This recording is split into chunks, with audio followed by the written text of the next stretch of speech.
بسم اللہ الرحمن الرحیم۔ السلام علیکم ورحمۃ وبرکاتہ۔ عزیز طلبہ اکرام، اسلامیات سلسلہ نمبر 8 کا سبق اب ہم پڑھیں گے۔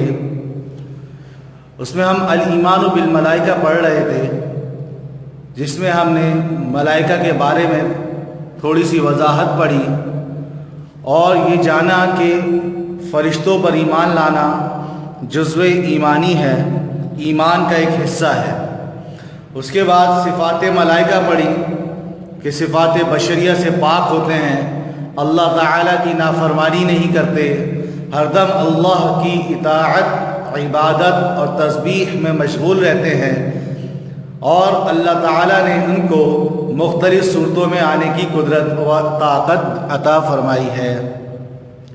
آج کے سبق میں ہم الایمان بالملائکہ کا اگلا حصہ یعنی ملائکہ کی ذمہ داریاں پڑھیں گے۔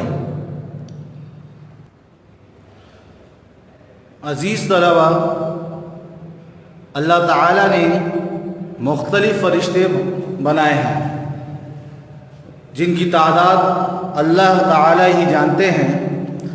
یہاں ہم چند ذمہ داریاں ذکر کریں گے جو ملائکہ کی ہیں، فرشتوں کی ہیں، اور وہ اس کو پورا کرتے ہیں۔ اس میں نمبر 1 وحی لانے کی ذمہ داری۔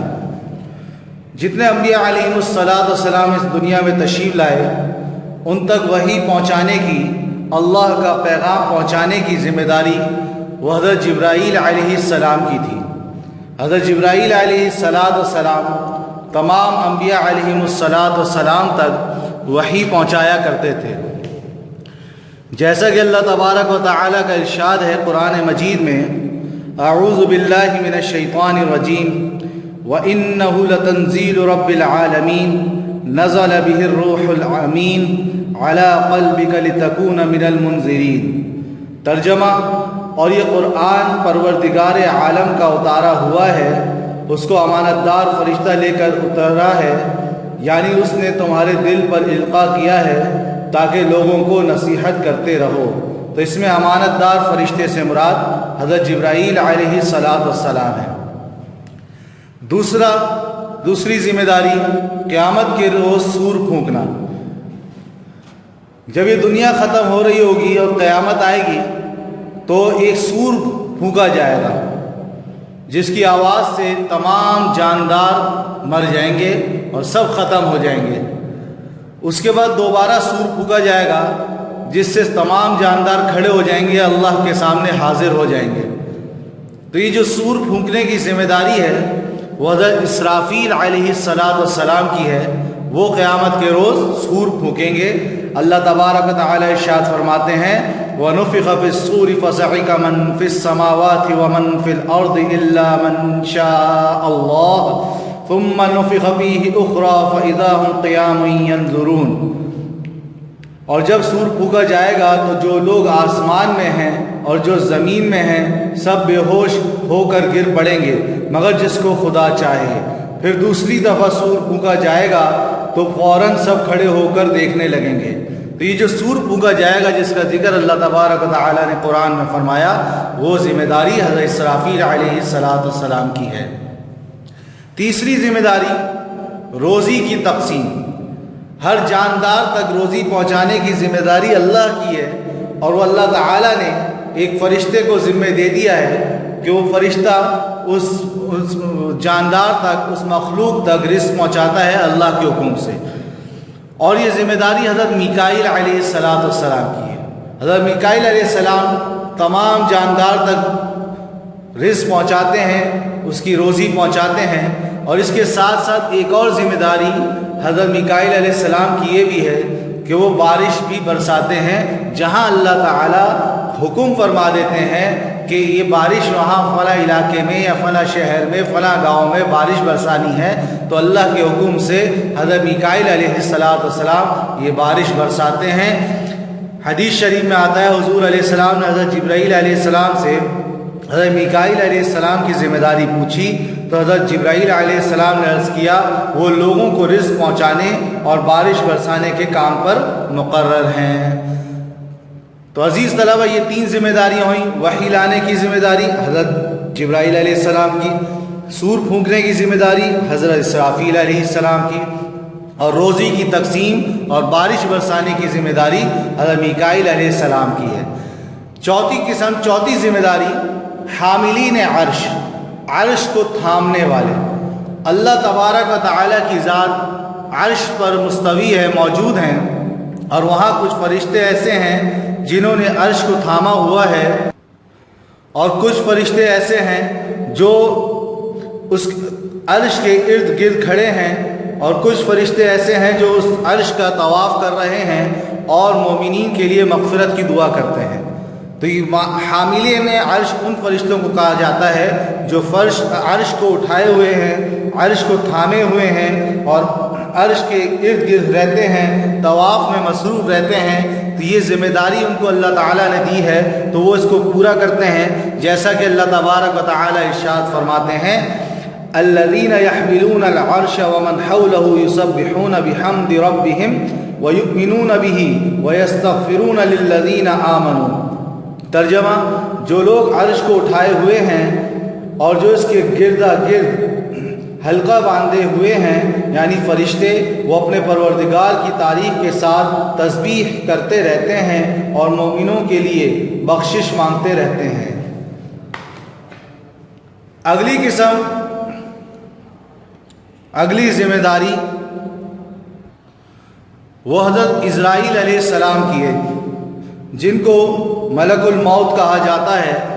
موت کی ذمہ داری، روح قبض کرنے کی ذمہ داری وہ حضرت اسرائیل علیہ السلام کی ہے۔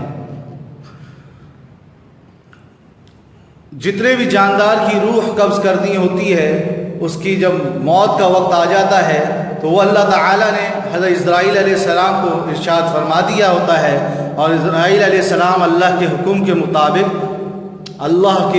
مطابق اس جاندار کی روح قبض کر لیتے ہیں۔ تو یہ ذمہ داری حضرت اسرائیل علیہ السلام کی ہے، جیسے اللہ تعالیٰ فرماتے ہیں قُلْ يَتَوَفَّاكُمْ مَلَكُ الْمَوْتِ الَّذِي وُكِّلَ بِكُمْ ثُمَّ إِلَىٰ رَبِّكُمْ تُرْجَعُونَ۔ ترجمہ، کہہ دو کہ موت کا فرشتہ جو تم پر مقرر کیا گیا ہے تمہاری روحیں قبض کر لیتا ہے، پھر تم اپنے پروردگار کی طرف لوٹائے جاؤ گے۔ اگلی ذمہ داری، چھٹی ذمہ داری جو ہے، دیکھیں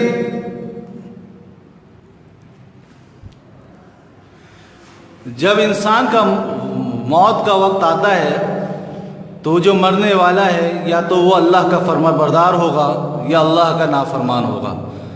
تو جو اللہ کا فرما بردار ہوتا ہے اس کے لیے اللہ تعالیٰ نے فرشتوں کو مقرر کیا ہے کہ وہ آ کر ان مومنین کے جو دلجوئی کرتے ہیں ان کو جنت کی خوشخبری سناتے ہیں، ان کے لیے سکون والا معاملہ ہوتا ہے، ان کے لیے راحت والا معاملہ ہوتا ہے، اور موت کی سختی سے اللہ تعالیٰ اس کو آسانی فرماتے ہیں۔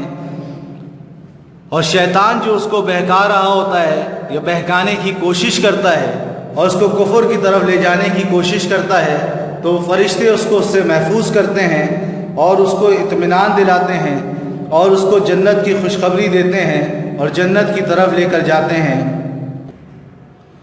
اور ان کو موت کی سختی سے آسانی کرتے ہیں۔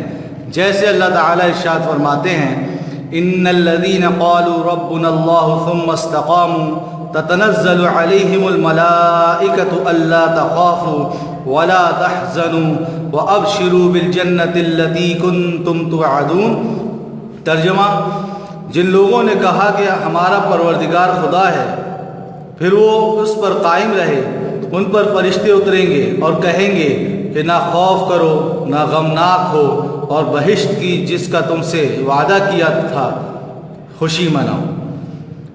اور جو شخص ایسا ہوتا ہے جو کافر ہوتا ہے، مشرک ہوتا ہے، اللہ کا نافرمان ہوتا ہے، تو موت کے وقت اس کو فرشتے ڈراتے ہیں اور اس کی روح کو سختی کے ساتھ نکالتے ہیں، اور یوں سمجھا جائے گا ان کا عذاب اسی وقت شروع ہو جاتا ہے اور اس کو تکلیف ہوتی ہے اور وہ پھر ہمیشہ کی جہنم کی طرف روانہ ہوتا ہے۔ تو اللہ ہم سب کی اس سے حفاظت فرمائے۔ تو کچھ فرشتے ایسے ہیں جو وقت موت کے وقت کفار کو ڈراتے ہیں۔ ایک ذمہ داری یہ تھی کہ موت کے وقت مومن کی دلجوئی کرنے والے فرشتے ہیں، اور دوسری ذمہ داری بعض فرشتوں کی ہے جو موت کے وقت کفار کو ڈراتے ہیں، جیسا کہ اللہ تعالیٰ کا ارشاد ہے وَلَوْ تَرَىٰ إِذِ الظَّالِمُونَ فِي غَمَرَاتِ الْمَوْتِ وَالْمَلَائِكَةُ بَاسِطُو أَيْدِيهِمْ أَخْرِجُوا أَنفُسَكُمْ الْيَوْمَ تُجْزَوْنَ عَذَابَ الْهُونِ۔ اور کاش تم ظالم یعنی مشرک لوگوں کو اس وقت دیکھو جب موت کی سختیوں میں مبتلا ہوں اور فرشتے ان کی طرف عذاب کے لیے ہاتھ بڑھا رہے ہوں کہ نکالو اپنی جانیں، آج تم ذلت کے عذاب کی سزا پاؤ گے۔ تو یہ 7 ذمہ داریاں ہو گئی۔ وحی لانے کی ذمہ داری حضرت جبرائیل علیہ السلام کی، قیامت کے روز سور پھونکنے کی ذمہ داری حضرت اسرافیل علیہ السلام، روزی کی تقسیم حضرت میکائیل علیہ السلام، اور بعض فرشتے حاملین عرش ہیں جو عرش کو تھامے ہوئے ہیں، ملک الموت روح قبض کرنے کی ذمہ داری حضرت اسرائیل علیہ السلام کی، اور بعض فرشتوں کی ذمہ داری ہے کہ مومن کی وہ وقت موت کے وقت دلجوئی کرتے ہیں، اور بعض فرشتے موت کے وقت کفار کو ڈراتے ہیں، اور آخری ذمہ داری جو 8ویں ہے وہ بعض فرشتے ایسے ہیں کہ مومن کی روح کو، جو مومن مرتا ہے اس کی روح کو اس کے اعزاز کے لیے 7ویں آسمان تک پہنچاتے ہیں اور اوپر لے جاتے ہیں، ان کو اعزاز ملتا ہے اور ان کو خوشخبری ملتی ہے، ان کو راحتیں ملتی ہیں۔ تو یہ فرشتے ان کو 7ویں آسمان پر پہنچانے کی ذمہ داری پر مقرر ہیں، اور بعض فرشتے ایسے ہیں انہی میں جن کی ذمہ داری ہے کہ کفار کی، مشرکین کی ارواح کو، روحوں کو وہ زمین کے اندر دبا دیتے ہیں، پھینک دیتے ہیں، جہاں تمام کفار کی روحیں بند ہوں گی وہاں لے جا کر پھینک دیا جاتا ہے۔ تو عزیز طلبہ، الایمان بالملائکہ کا سبق یہاں ختم ہوتا ہے، جس میں ہم نے فرشتے کے بارے میں تھوڑی سی وضاحت پڑھی کہ فرشتے کس چیز سے بنے ہیں، ان کی جنس کیا ہے اور وہ کیا کرتے ہیں، ان پر ایمان لانا جزو ایمان ہے۔ ملائکہ کی صفات آپ نے پڑھی اور ملائکہ کی ذمہ داریاں پڑھی۔ اب ہم کتاب کی ریڈنگ کریں گے، بلند خوانی کریں گے، تو اس کے لیے ضروری ہے آپ کے سامنے آپ کی کتاب صفحہ نمبر 21 کھلا ہوا ہو۔ بسم اللہ الرحمن الرحیم۔ ملائکہ کی ذمہ داریاں۔ فرشتے مختلف امور انجام دیتے ہیں، جن کاموں کے کرنے کا حکم اللہ تعالیٰ نے ان کو دیا ہے وہ اس میں ذرہ برابر بھی کوتاہی نہیں کرتے۔ ان کے ذمے جو مختلف امور ہیں ہم ان کو یہاں ذکر کرتے ہیں۔ نمبر 1، وحی لانے کی ذمہ داری۔ حضرت جبرائیل علیہ السلام کی ذمہ داری انبیاء علیہ السلام تک وحی الہی پہنچانے کی تھی، جیسا کہ قرآن کریم میں وَإِنَّهُ لَتَنزِيلُ رَبِّ الْعَالَمِينَ نَزَلَ بِهِ الرُّوحُ الْأَمِينُ عَلَى قَلْبِكَ لِتَكُونَ مِنَ الْمُنذِرِينَ، اور یہ قرآن پروردگار عالم کا اتارا ہوا ہے، اس کو امانت دار فرشتہ لے کر اترا ہے، یعنی اس نے تمہارے دل پر القاء کیا ہے تاکہ لوگوں کو نصیحت کرتے رہو۔ نمبر 2، قیامت کے وقت سور پھونکنا۔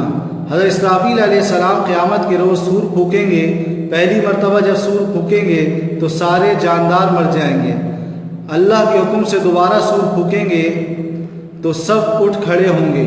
قرآن کریم میں اللہ تعالیٰ ارشاد فرماتے ہیں وَنُفِخَ فِي الصُّورِ فَصَعِقَ مَن فِي السَّمَاوَاتِ وَمَن فِي الْأَرْضِ إِلَّا مَن شَاءَ اللَّهُ ثُمَّ نُفِخَ فِيهِ أُخْرَى فَإِذَا هُمْ قِيَامٌ يَنظُرُونَ۔ ترجمہ، اور جب سور پھونکا جائے گا تو جو لوگ آسمان میں ہیں اور جو زمین میں ہیں سب بے ہوش ہو کر گر پڑیں گے مگر جس کو خدا چاہے۔ پھر دوسری دفعہ سور پھونکا جائے گا تو فوراً سب کھڑے ہو کر دیکھنے لگیں گے۔ نمبر 3، روزی کی تقسیم۔ حضرت میکائیل علیہ السلام اللہ تعالیٰ کے حکم سے بارش برسانے اور مخلوق کو روزی دینے پر مقرر ہیں۔ حدیث شریف میں ہے کہ قال رسول اللہ صلی اللہ علیہ وسلم لجبریل علی ای شیء میکائیل قال علی النبات والقطر۔ ترجمہ، حضور صلی اللہ علیہ وسلم نے حضرت جبریل علیہ السلام سے دریافت فرمایا کہ میکائیل علیہ السلام کی کیا ذمہ داری ہے؟ حضرت جبرائیل علیہ السلام نے عرض کیا کہ وہ لوگوں کو رزق پہنچانے اور بارش برسانے کے کام پر مقرر ہیں۔ نمبر 4، حاملین عرش۔